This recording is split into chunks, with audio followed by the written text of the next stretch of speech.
Samantala mga kabrigada, 44% naman ng mga Pinoy naniniwalang sadyang inantala ng Senado ang impeachment trial laban kay Vice President Sara Duterte. Brigada Sheila Matibag, ibrigada mo! Brigada Live Report. Karamihan sa mga Pilipino ang hindi sang-ayon sa impeachment complaint laban kay Vice President Sara Duterte. Ayon sa bagong Social Weather Station survey, 42% ng mga Pinoy ang hindi sang-ayon sa paglilitis, 32% ang sang-ayon, 8% ang undecided, at 7% naman ang nagsabing walang sapat na kaalaman upang makapagbigay ng opinyon.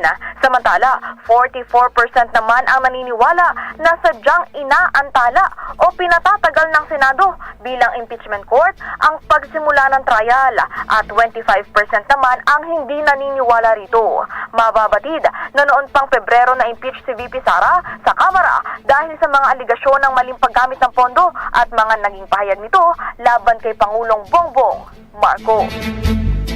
In the heart of changing lives, ako si Brigada Sheila Matibag ng 15.1 Brigada News FM Manila, The Music and News Authority. Brigada Balita. Ang bahaging ito ay hatid sa atin ng Maxan Mangosteen Santon Coffee. Max Healthy, Max Sarap.